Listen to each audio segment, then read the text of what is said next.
Hi everybody, it is March Best in Beauty time. Thank you so much for joining me. These are some of my most favorite, most used products from the past month. And I just kind of consider these videos that time where I get to play beauty editor, like beauty editor from the magazines, and give like my top picks, you know? The first recommendation that I would love to make to you that I've really been enjoying, and I do need to do like a dedicated review to this product, and I can go into a little more detail on what this product does, but it's the Hard Candy Glamoflauge Invisible Coverage Foundation.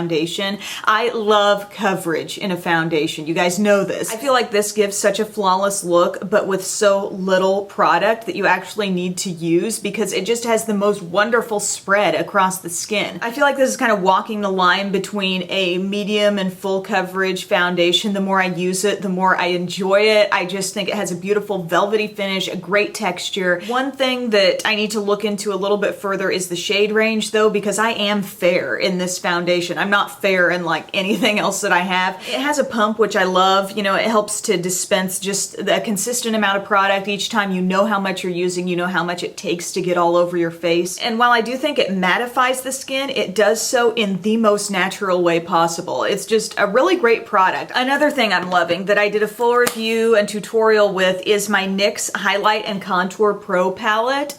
This is great. The more I use it, the more I find little tricks about it. I can't tell you how many times I've used this to throw together a quick eye look because it's like, okay, I've already got it out, it's open, boom, boom, boom, put a shimmery shade on the lid, put a deeper shade in the crease, and you're done. It's really pigmented. A little bit goes a long way with these various powders. This is probably my main one that I use to contour with, and then I use this for a little bit of bronzing, and then I've been completely bouncing back and forth between all of these highlights. I've been using this light pearly one a lot more than I thought I would, just for sometimes a light, like a dewy pop on the cheeks, you know, on top of your blush. I actually feel like I've had to work harder to build up color on my cheeks with the Anastasia contour kit compared to this one. And I'm wearing it as my contour today. I'm wearing this shade in the cheekbones, and I've got a little bit of this shade just really lightly around my hairline. And my highlight today that's giving me this yummy sheen on the cheeks, I'll explain that in a minute. That's something a little different that I just kind of stumbled upon. Also, I feel like I've mentioned this little palette several times, but I'm truly, truly loving it and just finding new combinations that I love all the time. And it's the MAC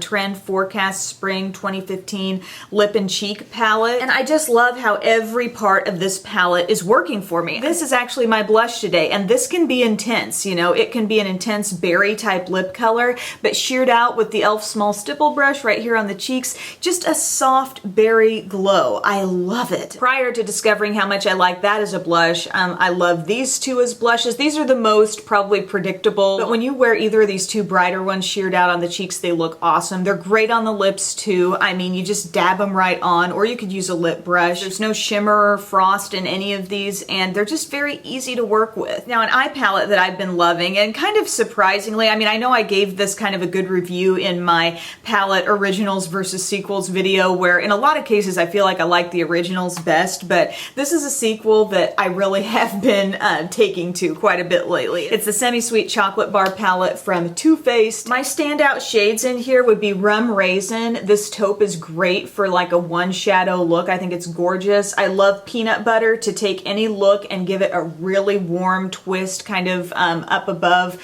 sort of between the brow bone and the crease. It's a really nice place for that. Nougat, love saying that word. Nougat is a total winner in terms of blending things out, being kind of a transitional type shade. And Butter Pecan down here. I'm glad they give you a big size of that shade because I love using this as a highlight on the face. Try it. Get your palettes out. Try this as a highlight. That's what's giving me this beautiful glow. You can lay it on thick as an eyeshadow and it's not sheer in the least, but if you just lightly like tap a little, you know, like a Sigma F35 or something of that nature into it and just sweep it right there on the tops of your cheeks, it's so pretty. And on the eyes, I've also got Butter Pecan kind of on the inner corner. I've got Rum Raisin all over the lid and into the crease. Then I deepened up the crease with some Hot Fudge, that deep dark brown just in the outer corner, and went up above, kind of blended out everything with Nougat. And then I don't know if you can tell here on the lower lash line, I played with a little bit of the Blueberry Swirl shade. I had a navy liner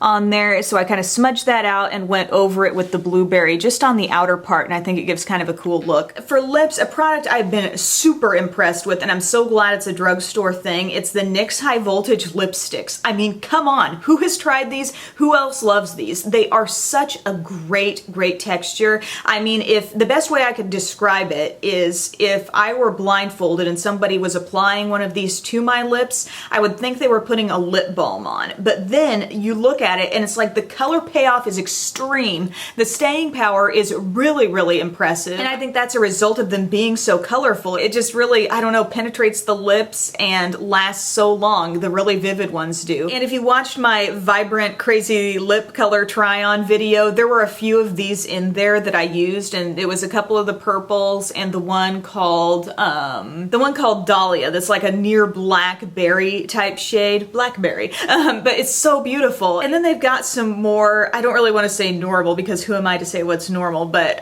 they've got some more traditional lip color type shades in the line too that I really have taken to. One beautiful one that I was wearing recently is called Hollywood. I think this is an epic, amazing red. It's so full on with the color, but still feeling really lightweight on the lips. It gives a little bit of shine. It's just, oh, yummy, wonderful cherry red. Gotta mention the amazing berry in this collection called Wine and Dine. This is such a juicy, deep, rich, fun color. I mean, it might make you think fall because it kind of makes me feel that way. But I tell you what, I am going to take this right into the spring and summer months. I'm going to pop this on with some bronzed up skin, maybe kind of a bronzy eye look, keep it kind of simple, and then bam, with this on the lips, I think that would be great. And then today I'm wearing the one called Flutter Kiss. This is the kind of shade I think you get if you mixed a nude and a soft mauve together. You'd get this kind of a look. And this is all I have on. No lip liner mixed in, no lip gloss mixed in. You can see that little bit of sheen that these have.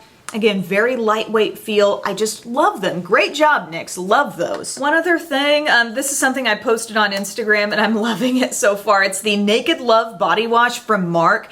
This smells freaking awesome. It's so funny. I put the picture up on Instagram and I said like it smells so good, and then somebody had commented, is it really that good? Like, yes, it's really that good. It's amazing. I love the scent of this. It is described as, gosh, it's hard to read here, blend of apricot nectar, velvet freesia, and skin musk. That's what it says. I think it smells a little bit like grapefruity too. It's got this really refreshing, clean, fresh vibe going on, but at the same time there's a warmth to it that I just love. It's very unique to me. And I think I'm going to do a full review probably on this and maybe the body butter that I've been using. The body butter, the scent is slightly different on that. I love the texture of it. It's got an amazing kind of melted cream cheese type of texture when you put it on, but it like kind of melts into your skin like an oil. It's so cool. And the scent on that is good too, but if you guys are really into, you know, different body products and trying like the full family of whatever scent it might be, you know that body washes and lotions, even though they have technically the same scent or the same label on them,